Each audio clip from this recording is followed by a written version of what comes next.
Hello everyone, welcome back to the new episode of Canam Virtual Talks. Today we are here to bring you everything that you need to know about studying in Germany. From the top ranked universities to affordable tuition fees and the fantastic career opportunities, Germany has so much to offer. Let's jump right into it. So generally when we talk about Germany, सबसे पहले दिमाग में आता है cars like Volkswagen, Audi, Mercedes and many more. But why Indian students are interested to study in Germany? So yes, Germany is widely recognized as a very high-tech country. In fact, it's very well known for its strong engineering and industrial base, henceforth the great automobile industry. But it's also becoming home to a very world-class education. In fact, if you think about it, there are around 49,000 Indian students studying in Germany right now. And that number is going to increase by a significant 298% by 2030. So that's a huge number.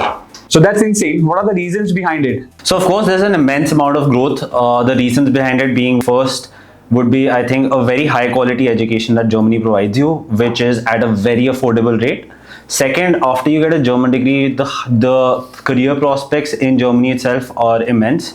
Third would be there are more and more English taught programs. There's a lot of scholarships and financial aid. There's a lot of work permit options. In fact, there's an 18-month job seeker visa after each and every course that you complete over there. So that's a very big plus point. So in fact, consider this, there are around 60% of Indian students that are studying in Germany. They're all studying in STEM related and engineering programs. And especially like I said, that those programs and that particular industry in Germany itself is highly relevant. So that's a big plus point.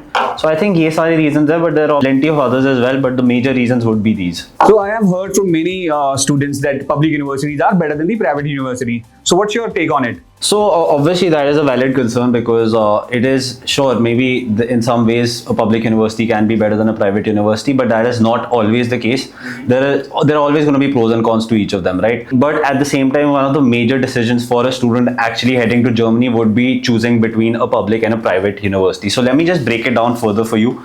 So public universities in itself, they're all government funded. They have very affordable tuition fees, and they are very strongly focused on research, but at the same time they have very large class sizes, right? And that would mean that they're highly competitive. So to get into a public university is going to be extremely tough for a student because they would require very good academic records, and in some cases, in fact in most cases, they would also require a German language proficiency test, right? So that is a very important point because not a lot of students want to actually give that particular language test because it's not easy to give, right?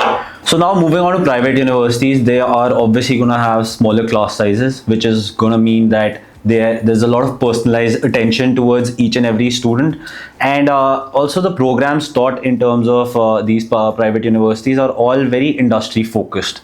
So they're going to make you very well prepared for a particular industry and a specialized industry, the one you choose to be in. And second, they have a lot of scholarships available, a lot of financial aid options available. So also more and more English language taught programs are going to be available at this particular university, at a private university, which is, right? So I think that's the major difference between that. So while public universities are very prestigious and they come at a very affordable rate, they also come with intense amount of competition and very high entry barriers.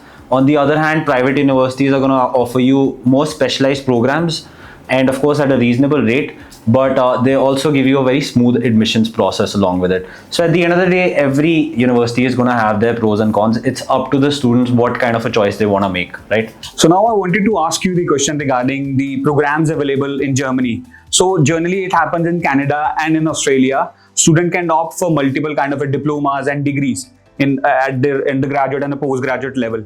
So in Germany, for international students, what kind of courses are available? So great question. Germany offers a wide range of programs which are available in each and every field, whether it be engineering, whether it be medicine or business even. But they follow a very basic pattern in terms of they either go for an undergraduate degree, which is obviously a bachelor's degree, or they can go for postgraduate courses, which is a master's degree, or doctorate programs, right? There is no such thing as a certificate or a diploma when it comes to Germany. So they're all degree programs or doctorate programs, right? So I wanted to ask you the most important question. If any Indian student want to pursue undergraduate degree from Germany, So they have to complete 13 years of education from India. But जैसे India में 12 साल की study होती है, तो उसका solution क्या है? So that's absolutely correct. Students who have completed a 12-year education in India are going to need to do an extra 1 year of foundation studies in Germany. So that would mean that they would have to do that 1 year of foundation studies and a 3-year degree program, which would account to 4 years in total. Now, to avoid this, you can either do the test TS exam, which is a standardized test for university admissions in Germany. Second, you could either have scored well in your JEE advanced exams. Third, there's also another option that you could maybe do your first year of bachelor's in India and then maybe transfer those credits over to Germany and maybe get rid of that 1 year of foundation studies.